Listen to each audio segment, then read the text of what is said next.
Pourquoi la femme noire n'est pas considérée comme la femme crofet? C'est ce que nous allons analyser aujourd'hui dans cette vidéo. Bienvenue chez Be-Woman. On se retrouve tout de suite après le générique.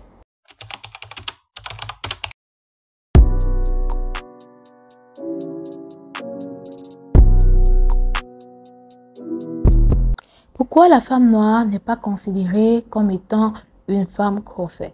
D'abord, c'est quoi une femme crofet? Une femme crofet est souvent considérée comme un symbole de statut ou un objet de fierté pour un homme, vous voyez. Elle est souvent vue comme un crofet parce que l'on exhibe pour valoriser son propre statut ou ses succès personnels. Pour les hommes, bien évidemment. Vous savez que nous sommes dans une chaîne féminine. Nous ne sommes pas dans une chaîne au creux. Nous sommes dans une chaîne féminine. Et dans cette chaîne, nous prenons des femmes qui ont pleinement conscience que leur féminité peut leur apporter le meilleur en tout. Vous comprenez? Donc c'est pourquoi aujourd'hui, je vais vous parler de la raison pour laquelle, ou des raisons qui supportent le fait que les femmes noires ne soient pas considérées dans ce temps comme étant des femmes crofet, c'est-à-dire des femmes qu'on va trouver pour la plupart du temps au bras d'hommes puissants, au bras d'hommes fortunés, au bras d'hommes qui peuvent les amener à une autre échelle sociale. C'est quoi? Premièrement, nous avons la question des stéréotypes et préjugés raciaux. Il faut savoir que ce qui domine en termes de stéréotypes et de préjugés raciaux pour les femmes noires, c'est déjà que la couleur noire n'est pas associée à une couleur, voilà, d'élégance, n'est pas associée au luxe, vous voyez. Ça fait en sorte que il n'y a pas derrière les femmes noires cette culture de la sophistication qui les rend attrayantes selon les critères occidentaux, vous voyez.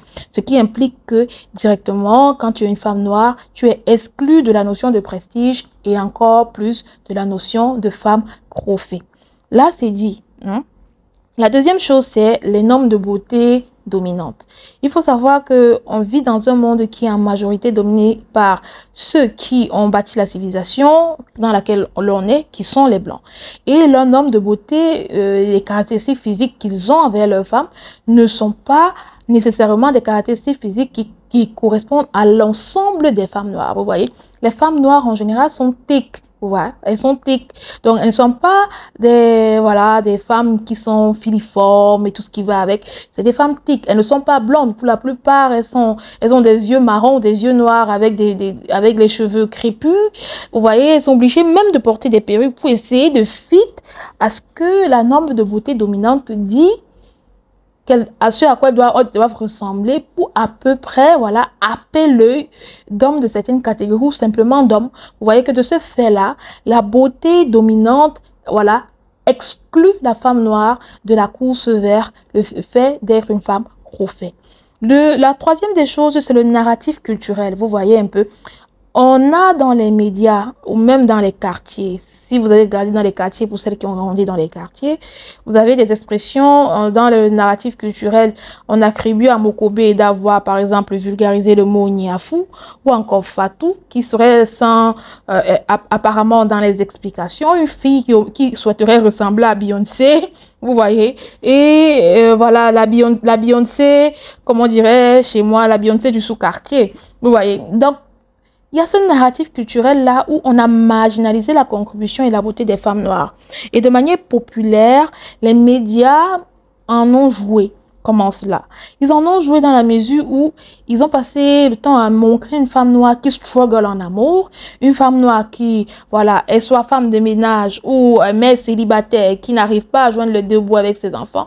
Il y a donc ce narratif derrière la femme noire où c'est une femme forte, vous voyez. On va jusqu'à appeler la femme noire de girls with attitude. Hein? Pas dans le sens de l'attitude, genre elle sait comment valoriser sa féminité, mais c'est dans le sens où, voilà, c'est dans ce sens-là où vraiment c'est des femmes fortes, c'est des femmes qui, voilà, elles struggle dans tous les levels de leur life, vous voyez. Elles sont des breadwinners, elles n'arrivent pas à être des femmes qui simplement sont des femmes.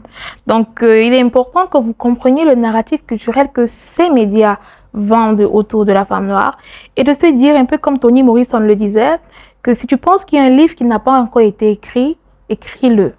Écris-le pour shifter le narratif qui existe autour des femmes noires. C'est très important. C'est très important de pouvoir changer le narratif. Et la quatrième des choses, c'est la classe sociale et le statut. Vous devez savoir que la notion de femme prophète est souvent liée à la dynamique de pouvoir et du statut social.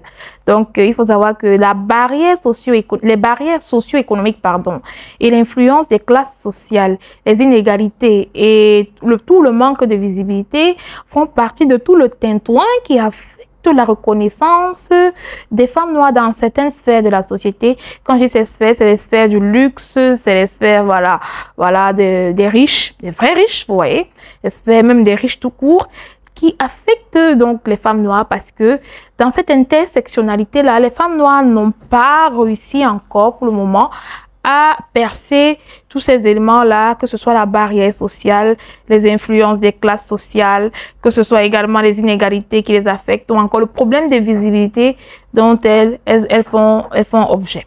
La cinquième des choses, et je vais terminer par là parce que ça va faire l'objet d'une vidéo qui arrive dans cette série, vraiment où je parle des raisons pour lesquelles les femmes noires ne sont pas considérées comme des femmes du statut social.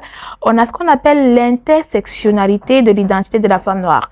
Et je ne vais pas développer celle-là ici parce que c'est l'objet de toute une autre vidéo et on se retrouve dans la série de ces vidéos intitulées « Pourquoi la femme noire n'est pas considérée comme la femme prophète ». D'ici à là, femme de triomphe, portez-vous bien.